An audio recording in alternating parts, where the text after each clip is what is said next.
السلام علیکم ورحمۃ اللہ۔ بیان القرآن میں آج میں کروں گی سورۃ البقرہ کی آیت نمبر 26۔ اعوذ باللہ من الشیطان الرجیم، بسم اللہ الرحمن الرحیم۔ ان اللہ لا یستحیی ان یضرب مثلا بعوضۃ فما فوقہا، یقیناً اللہ تعالیٰ اس سے نہیں شرماتا کہ بیان کرے کوئی مثال مچھر کی یا اس چیز کی جو اس سے بھی بڑھ کر یعنی کہ اس سے بھی حقیر ہو۔ تو کفار کی طرف سے قرآن کے بارے میں کئی اعتراض اٹھائے جاتے تھے، وہ کبھی اس کو چیلنج کا مقابلہ تو نہ کر سکے جو قرآن نے ان کے لیے کیا، یعنی کہ فاتو بصورت من مثلی، یعنی کہ اس طرح کی کوئی صورت بنا کر لے آؤ کہ لیکن خواہ کے اعتراضات اٹھاتے رہتے تھے۔ یہ بالکل ایسی بات ہے کہ جیسے کسی پینٹر نے کوئی پینٹنگ بنائی ہے تو تصویر پر اعتراض کرنے والے تو بہت ہیں، لیکن جب کہا جائے کہ یہ برش لیجئے اور ذرا اسے ٹھیک کر دیجئے یا تو سب پیچھے ہٹ جاتے ہیں۔ تو قرآن کے مقابلے میں کوئی صورت لانا تو ان کے لیے ممکن نہیں تھا، لیکن ادھر ادھر سے اعتراضات کرنے کے لیے ان کی زبانیں کھلتی تھیں۔ ان میں سے ان کا ایک اعتراض یہاں نقل کیا جا رہا ہے کہ قرآن مجید میں مکھی کی تشبیہ یعنی کہ ایک مکھی کی اگزامپل دی گئی ہے کہ اگر وہ بتوں کے سامنے سے کچھ اٹھا کر لے جائے تو اس کو پکڑ نہیں سکتے، واپس نہیں لے سکتے، اور یہ تو بہت ہی حقیر سی شے ہے۔ تو یہ کہہ کہ اللہ تعالیٰ نے یہ تو بہت ہی حقیر سی شے ہے، کوئی اعلیٰ متکلم اپنے اعلیٰ کلام میں ایسی حقیر چیزوں کا تذکرہ نہیں کرتا۔ قرآن مجید میں مکڑی کی بھی کے بارے میں، اس کے گھر کے بارے میں کہ وہ کتنا کمزور ہوتا ہے، وہ بھی اگزامپل دی ہوئی ہے، اس جیسی حقیر شے کا بھی ذکر ہے۔ تو چنانچہ یہ کوئی اعلیٰ کلام نہیں ہے، وہ اس کا اس طرح سے مذاق اڑاتے تھے۔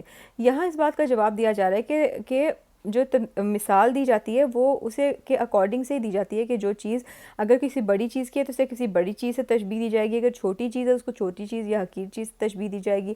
کوئی شے اگر بہت حقیر ہے تو اسے کسی عظمت والی شے سے آخر کیسے تشبیہ دی جا سکتی ہے؟ اسے تو کسی حقیر شے سے ہی تشبیہ دی جائے گی، تو تشبیہ کا اصل مقصد پورا ہو گیا۔ چنانچہ فرمایا کہ اللہ تعالیٰ کے لیے یہ کوئی شرم یا عار کی بات نہیں ہے کہ وہ مچھر کی مثال بیان کرے یا اس چیز کی جو اس سے بھی بڑھ کر ہو۔ لفظ فوقہا اس سے اوپر میں دونوں معنی موجود ہیں، یعنی کمتر اور حقیر ہونے کے، اور اس سے بھی بڑھ کر یا کہ اس سے اوپر کی کوئی شے، اس لیے مکھی یا مکڑی بہرحال مچھر سے ذرا بڑی شے ہے۔ اس کے بعد آگے آیت کا اگلا حصہ ہے فَأَمَّا الَّذِينَ آمَنُوا فَيَعْلَمُونَ أَنَّهُ الْحَقُّ مِن رَّبِّهِمْ، تو وہ لوگ جو ایمان لائے وہ جانتے ہیں کہ یہ یقیناً حق ہے ان کے رب کی طرف سے۔ وَأَمَّا الَّذِينَ كَفَرُوا فَيَقُولُونَ مَاذَا أَرَادَ اللَّهُ بِهَذَا مَثَلًا، اور جنہوں نے کفر کیا تو وہ کہتے ہیں کہ کیا مطلب تھا اللہ کا اس مثال سے۔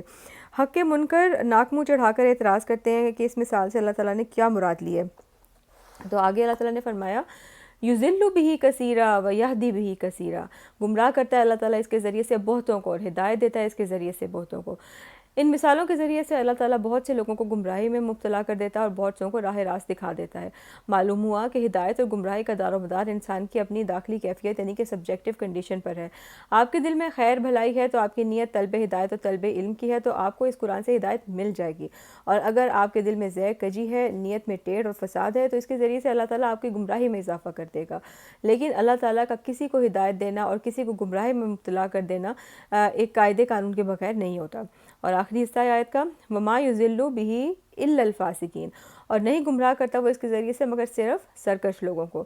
اس سے گمراہی میں وہ صرف انہی کو مبتلا کر دیتا ہے جن کے اندر سرکشی ہوتی ہے، اور اگلی آیت میں ان کے اوصاف بیان کریں گے جو کہ انشاءاللہ ہم کل پڑھیں گے۔ فی امان اللہ۔